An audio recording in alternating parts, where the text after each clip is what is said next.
আজকে আমরা রূপার বাজার নিয়ে কথা বলতে যাচ্ছি, যেখানে একটা বেশ বড়সড় পরিবর্তন আসছে বলে মনে হচ্ছে। এই বিশ্লেষণটাতে আমরা দেখব কিভাবে এই পরিবর্তনটা আগামী দশকগুলোতে রূপার দাম ঠিক করার পদ্ধতিটাকেই হয়তো নতুন করে সাজিয়ে দেবে। মানে আমরা আজকে যে বিষয়টা নিয়ে কথা বলছি সেটা কিন্তু কোনো ছোটখাটো ব্যাপার না। এটা বিশ্বজুড়ে রূপার বাজারে একটা বিশাল কাঠামোগত পরিবর্তনের দিকেই কিন্তু জোরালোভাবে ইঙ্গিত দিচ্ছে। তো এই যে দৃষ্টান্তমূলক পরিবর্তনের কথা বলা হচ্ছে, এটা আসলে কি? এটা ঠিকমতো বুঝতে হলে আমাদের পৃথিবীর বিভিন্ন প্রান্তে ঘটে যাওয়া কয়েকটা ঘটনাকে, যেগুলো আপাতদৃষ্টিতে আলাদা মনে হতে পারে, সেগুলোকে একসাথে জোড়া লাগাতে হবে। চলুন তাহলে শুরু করা যাক। এই পুরো বিশ্লেষণের মূল কথাটা হলো, রূপার দাম ঠিক করার যে ক্ষমতা, সেটা কিন্তু আর আগের মতো পশ্চিমা দেশগুলোর আর্থিক বাজারের হাতে থাকছে না। ক্ষমতাটা আস্তে আস্তে সরে যাচ্ছে। আচ্ছা, এই যে ক্ষমতা সরে যাচ্ছে, তার প্রথম আর সবচেয়ে পরিষ্কার প্রমাণটা কি জানেন? সেটা হলো পশ্চিমের দেশগুলোতে রূপার যে দাম আর পূর্বের দেশগুলোতে যে দাম, তার মধ্যে একটা বড় পার্থক্য তৈরি হচ্ছে, এবং সেটা দিন দিন বাড়ছে। ব্যাপারটা এমন পর্যায়ে গেছে যে ক্রুপের মতো একটা বড় আর্থিক প্রতিষ্ঠান কিন্তু রূপার দাম প্রতি আউন্সে $150 পৌঁছানোর একটা লক্ষ্যমাত্রা ঠিক করেছে। এটা কিন্তু প্রাতিষ্ঠানিক মহলে চিন্তাভাবনার যে একটা বিশাল পরিবর্তন হচ্ছে, সেটারই একটা পরিষ্কার সংকেত।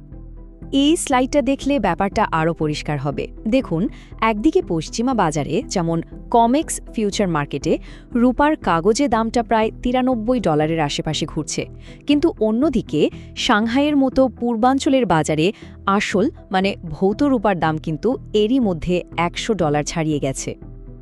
আর বিশ্লেষকরা বলছেন, এটা কিন্তু শুধু ছোটখাটো একটা দামের ফারাক না, এটা একটা সংকেত যা থেকে বোঝা যাচ্ছে যে বাজারে একটা ভাঙন ধরতে পারে। মানে আসল রূপার চাহিদাটা কাগজে বাজারকে টেক্কা দিয়ে বেরিয়ে যাচ্ছে। তো একদিকে আমরা দেখলাম দামের এই ফারাক। এবার চলুন পরের ধাপে যাই। এমন দুটো বড় ঘটনা ঘটছে যা রূপার চাহিদাকে একেবারে নাটকীয়ভাবে বাড়িয়ে দিতে পারে। প্রথমটা হলো ভারতে। দেখুন, ভারতীয় পরিবারগুলোতে কিন্তু প্রচুর পরিমাণে রূপা জমা থাকে। এখন নতুন একটা নীতি এসেছে যেখানে এই রূপা ব্যবহার করে লোন নেওয়া যাবে, মানে জামানত হিসেবে রাখা যাবে। এর ফলে কি হচ্ছে, এই রূপাগুলো কিন্তু আর বাজারে বিক্রি হচ্ছে না, বরং এগুলো লোনের জামানত হিসেবে আটকে যাচ্ছে। আর এর ফলে বাজারে যে পরিমাণ রূপা পাওয়া যেত সেটা সরবরাহ কমে আসছে। শুধু তাই না, এর সাথে সাথে আরও কিছু নতুন নিয়ম আসছে, যার ফলে স্টক ফান্ড থেকে এই বিশাল অঙ্কের টাকা, মানে $385 বিলিয়ন, প্রথমবারের মতো সোনা বা রূপার মতো মূল্যবান ধাতুতে বিনিয়োগ করার সুযোগ পেতে পারে। আর এই চার্টটা দেখলে বোঝা যায় এর প্রভাবটা কতটা বিশাল হতে পারে। ভাবুন একবার, ওই $385 বিলিয়ন মাত্র 5% যদি রূপার বাজারে আসে, তাহলেই কিন্তু বাজারে $19 বিলিয়ন একটা নতুন চাহিদা তৈরি হবে। বিশাল একটা ব্যাপার, তাই না? আচ্ছা, এই পুরো ধাঁধার শেষ অংশটা কিন্তু লুকিয়ে আছে পশ্চিমা কাগজে বাজারের ভেতরেই। চলুন দেখি সেখানে কি হচ্ছে।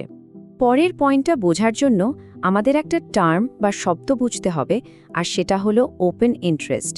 সোজা কথায়, এটা হলো ফিউচার্স মার্কেটে মোট কতগুলো চুক্তি এখনও খোলা আছে, অর্থাৎ কেনাবেচার শেষ হয়নি, তার সংখ্যা। এটা দিয়ে বোঝা যায় বাজারে কি পরিমাণ টাকা আর অংশগ্রহণকারী রয়েছে।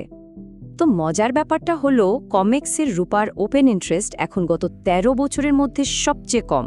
বিশ্লেষকরা বলছেন, এর মানে হলো যারা শুধু ফটকা খেলার জন্য, মানে কম সময়ে লাভ করার জন্য এসেছিল, তারা বাজার থেকে বেরিয়ে গেছে। এখন বাজারে তারাই আছে যারা দীর্ঘমেয়াদে বিনিয়োগ করতে চায়, আর এটাকে কিন্তু একটা স্বাস্থ্যকর বাজারের লক্ষণ হিসাবেই দেখা হয়।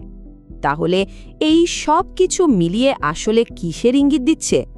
এখন মূল প্রশ্ন হলো সেটাই। আর এই পরিবর্তনের ধারাটা বুঝতে হলে আমাদের কয়েকটা মূল বিষয়ের ওপর নজর রাখতে হবে।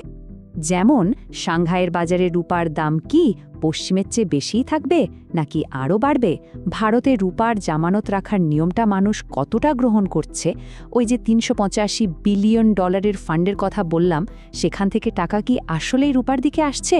কোম্যাক্সে ওপেন ইন্টারেস্ট কি দাম বাড়ার সাথে সাথে বাড়ছে? সোনা আর রূপার দামের অনুপাতে রূপা কি ভালো করছে? আর সবশেষে আসল ভৌত রূপার ডেলিভারির চাহিদা কি বাড়ছে? এই বিষয়গুলি বলে দেবে যে রূপার বাজারের এই পরিবর্তনটা আসলে ঘটছে কি না। তো সব মিলিয়ে একদিকে দামের এই পার্থক্য, অন্যদিকে নতুন চাহিদার উৎস আর বাজারের কাঠামোর পরিবর্তন, এই সব কিছু আমাদের একটা বড় প্রশ্নের সামনে দাঁড় করিয়ে দেয়। রূপার দাম নির্ধারণ করার ক্ষমতাটা কি তাহলে সত্যিই পশ্চিমের হাত থেকে পূর্বের দিকে চলে যাচ্ছে? এই বিশ্ব বাজারের ভবিষ্যৎ নিয়ে ভাবার মতো একটা প্রশ্ন কিন্তু এটা।